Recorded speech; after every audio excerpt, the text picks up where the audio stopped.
भाग्य आपके जीवन में किस तरह से प्रभाव डालता है, उथल पुथल मचाता है, कैसे और क्यों करता है। भाग 4 मैं नूतन खंडेलवाल अपनी चैनल में आपके सामने प्रस्तुत करने जा रहा हूँ।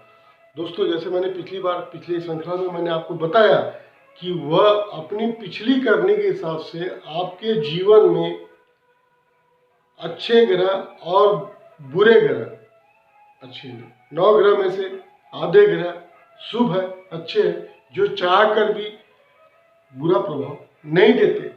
वैसे ही कुछ ग्रह क्रूर भी है और न्याय संगत भी है। जैसे मैं शनि ग्रह के बारे में यदि बोलूं तो शनि ग्रह न्याय का देवता है। उसको आदमी बहुत लोगों ने बोलते हैं कि वो क्रूर देवता है। नहीं साहब, शनि एक न्याय का जीता जागता उदाहरण है, जो आपके जीवन में गलत चीजों को दूर करने के लिए, आपको ज्ञान देने के लिए आपके सामने प्रकट होता है। और वो 7.5 साल में आपके जो भी बहुत सारे जो बुरे अवगुण है, जाने अनजाने मजबूरी में आपसे छूटते चले जाते हैं। ये तो दोस्तों एक ग्रह के बारे में हुआ। वैसे ही मंगल ग्रह यदि अच्छा रहा तो बहुत अच्छा है, यदि वही विभत्सक रूप ले लिया तो आप क्रिमिनल, हत्यारा कुछ भी कर सकते हो। आपको इतना साहस आ जाएगा और साहस आपको गलत डायरेक्शन में जाएगा कि आप कुछ भी बन जाओगे। जितने गुंडे मवाली या इस कैटेगरी के विभत्सक लोग रहते हैं, उनका यदि आप दृष्टि डालोगे तो उनके जीवन में मंगल का बहुत अमंगल प्रभाव रहता है। तो वैसे ही दोस्तों अन्य ग्रहों के बारे में भी इसी तरह से बात है। कभी भी दोस्तों एक बात ध्यान रखना, अधूरा ज्ञान महाकल्याण। मैं इसलिए कभी भी कोई ग्रह नक्षत्रों के बारे में बहुत ज़्यादा डिटेल नहीं बोल रहा हूँ।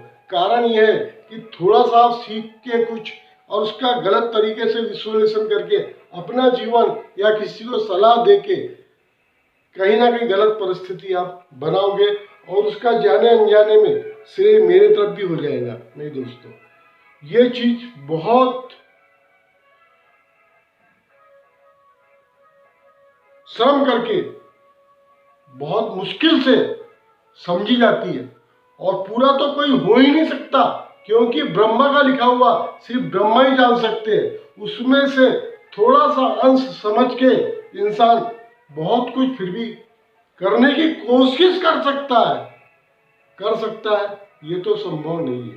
यदि संभव होता तो भगवान ईश्वर लोगों ने जब मृत्यु लोक में, पृथ्वी लोक में जन्म लिया तो उसके बाद उन्होंने भी मर्यादा में रह के पूरे सुख दुख भोगते हुए जीवन कैसे काटा। मैं फिर से भगवान राम के चरित्र के ऊपर में थोड़ा सा आपको एक उदाहरण देता हूं। क्या उनको मालूम नहीं था कि माता सीता जगत जननी किसी भी रूप में अपवित्र होने की तो कल्पना क्या वो अपने जीवन में कर सकते थे? उसके बाद भी उनको राजा की मर्यादा निभाते हुए एक सड़े से रोड छाप धोबी के लाछन पे उनको अपनी राजा की मर्यादा निभाते हुए माँ सीता को वनवास देना पड़ा, का हुक्म सुनाना पड़ा। और उनके छोटे भाई जो शेषनाग के अवतार थे, उन्होंने कड़ा दिल करके एक निर्जन वन में जब उनको छोड़ा होगा तो आप उस स्थिति की व्यथा को क्या आप समझ पाओगे? दोस्तों, यही है भाग्य। किस किस रूप में, किस तरह से, किसके सामने आके खड़ा हो जाएगा, कौन सी परिस्थितियां बना देगा, सब कल्पना के बाहर है। उसके बाद भी कोई माता सीता ने हिम्मत हार गई? नहीं।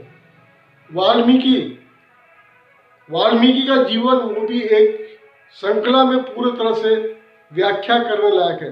एक समय में डाकू उंगलीमान अपना जीवन किस तरह से क्रूर जीवन बिताते थे, उनको नारद भगवान ने किस तरह सीधा किया, फिर उनके आश्रय लेके उन्होंने अपने बाल गोपाल लौकुश को जन्म दिया। फिर वो कहानी एक अलग डायरेक्शन में जारी। दोस्तों, मेरा कहने का तात्पर्य यह है, खुद भगवान भी जब मृत्यु लोक में आए तो खुद अपनी बनाई हुई नियमों का उल्लंघन नहीं कर पाए और वो नियमों के हिसाब से सुख दुख भोगते चले गए।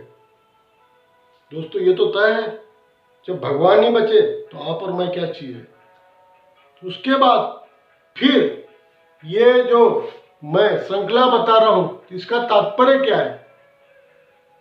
नहीं दोस्तों, एक बात हमेशा आप ध्यान रखिए कि कोई भी चीज क्यों ना बनी हो, उसका तोड़ जरूर बन जाता है।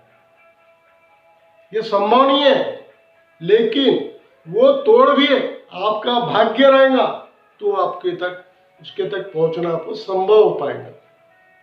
चलो फिर से लिख से भटकता हूं, आपको बताता हूं।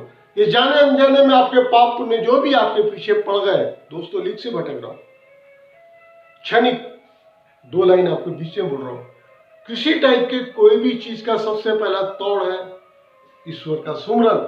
यदि ईश्वर का सुमरन यदि प्रॉपर पूरे भाव से, पूरे अंतर्मन से यदि आपने किया, तो बहुत सारे कष्ट तो आपको वैसे ही कम महसूस होना चालू हो जाएंगे। या नहीं तो दोस्तों, एक लाइन और, या नहीं तो कम से कम उस दुख को सहन करने की क्षमता आपको थोड़ी सी अच्छी मिल जाएगी, कैपेसिटी, सहन शक्ति बढ़ जाएगी।